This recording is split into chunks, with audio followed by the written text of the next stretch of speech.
A quick note, this review is only for the PC version of Palworld that's available through Steam. Later this week we'll have a separate review of the version available on Xbox and through the Microsoft Store on PC, which is the version you get access to with Game Pass, as that one is currently on an older build with significantly more issues that make it a genuinely different experience. But for now, on with the Steam review. Nothing about what Palworld does seems like it should work. A thinly veiled Pokémon clone where you do this to its adorable monsters? A base-building survival game where you use your kidnapped creatures as laborers and may even resort to eating them when times get tough? An open-world co-op adventure where you and your friends do this to harvest leather?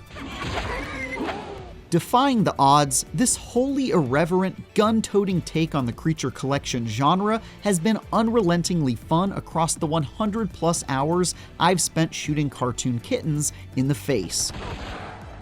As an early access game, it's got plenty of bugs and performance issues, and sure, it shamelessly cribs the design for many of its collectible creatures. But its survival mechanics are intuitive and deep, its action-packed combat is silly and satisfying, and exploring its world in search of new pals to kick the snot out of hasn't come close to getting old.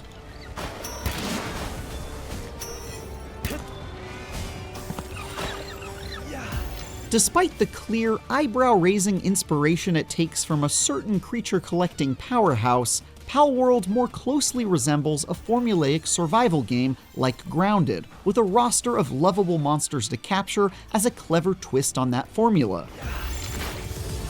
You find yourself inexplicably dropped into the wilderness of a strange land filled with oversized, dangerous beasts called pals. From there, you'll need to build a base, hilariously force the local fauna into your servitude, and upgrade your gear. You won't find yourself hanging out in idyllic towns or challenging gym leaders to friendly contests. This isn't that kind of adventure. Instead, your goal is to survive the harsh land and face off against psychotic pal trainers who raise villages, attack your base, and command foreboding towers and dungeons filled with goons who shoot to kill.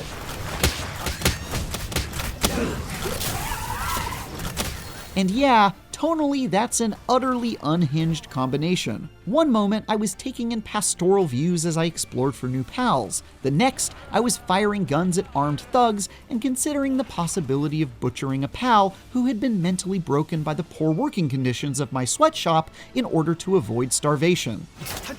Rather than not addressing the questionable aspects of the creature-collecting genre, Palworld amusingly leans into them and lets you do absurd things like pick up your fiery fox pal and use it as a flamethrower to burn your enemies to a crisp. Or equip your monkey pal with a machine gun. I mean, it sure beats Tail Whip. Once you get over how incredibly weird that all feels, it's a complete blast. Catching pals out in the open world is a ton of fun, though it's definitely a bit weird to hack a small penguin unconscious with an axe before you can stuff it into a pal sphere. Or, even more alarmingly, do this. Oh no, that penguin got ice-capped. It feels extremely wrong at first, to be sure, but I found myself disturbingly used to the ritual after just a few hours. I mean, is doing the dirty work myself really all that different from battling them with another captured creature instead? The pals themselves, on the other hand, aren't quite as original as the process of catching them, as I describe the majority of them as almost copyright infringement. Seriously, just look at them. Oh, someone's gonna get sued. Someone's gonna get sued. That said, uninspired and derivative as they are, the designs are still mostly pretty neat and have a lot of personality, which makes each one a ton of fun to hunt and do battle against. I'm especially fond of this completely helpless blob. Aw, the poor guy's trying his best. Though capturing, leveling up, and fighting alongside pals is a major and awesome part of the adventure, you'll likely spend much more time hanging out at the various bases you'll build. Just like most other survival games, you'll need to keep a steady stream of crafting materials flowing in, like wood, stone, and food. And the key to automating that process so you don't spend endless hours mind-numbingly chopping down trees and swatting rocks with a pickaxe is by making clever use of the pals themselves. For example, farming could soak up lots of your time as you plant seeds, water your plots, and then harvest the crops. But once you've captured some pals and put them to work at your base, you can have them do it all for you. This pal-based cooperation is not only ridiculously adorable to watch, but gives you even more reasons to catch every creature you find. You might not have much use for the fox-like pal Foxsparks in battle, but if you keep one at your base whenever you fire up the grill to cook or use the furnace to smelt some ingots, your charming fire friend will come running to make the task go by faster. Even the weakest creatures give you a whole new reason to catch not just one of them, but a whole bunch to put to work.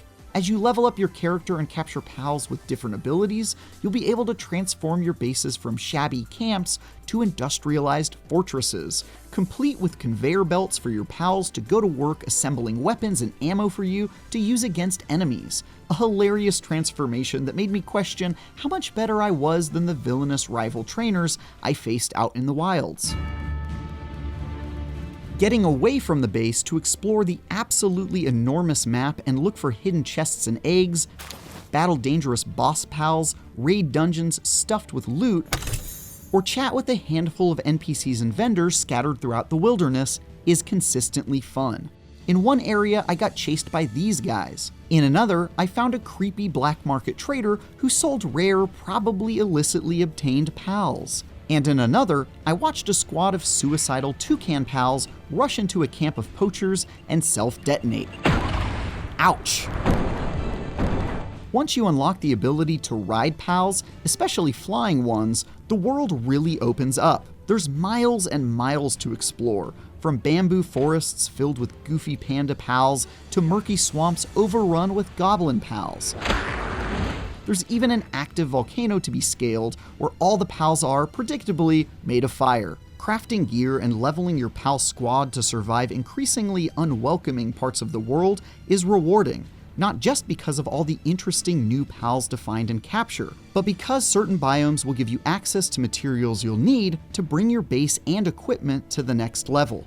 Even cooler, there are always at least a few massive spires rising in the distance, serving as a reference for your ultimate goal, to reach them all and challenge the lethal bosses lurking within.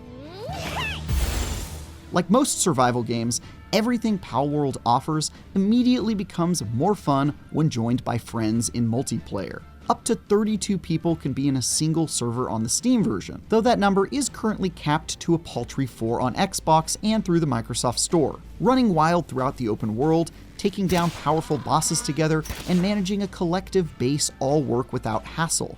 And co-op also alleviates some of the stress of having to grind for resources all the time, if those friends are willing to chip in and not steal all your stuff, that is. It probably goes without saying for an early access game, but be warned that you are bound to encounter technical issues and bugs on occasion. These issues I've seen are fortunately mostly minor so far, but I have been hit with rough frame rates and stuttering, hard crashes, and multiplayer disconnects, though none of that was so commonplace or game-breaking that it ever significantly got in the way of good times. There's a lot more that Palworld could benefit from, like a fleshed-out story, more NPCs, or adding evolutions for the pals to avoid so many of them becoming irrelevant at higher levels. But I'm surprised by how polished the whole package already feels at this early stage.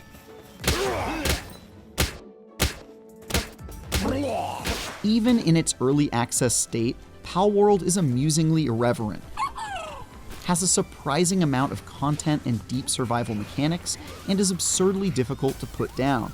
It's impossible to overlook just how shamelessly it takes ideas and designs from Pokémon, and it's got some unsurprising bugs and performance issues. But when you're riding on the back of a flying dragon while shooting a blue duck with an assault rifle, most of those blemishes wash away entirely.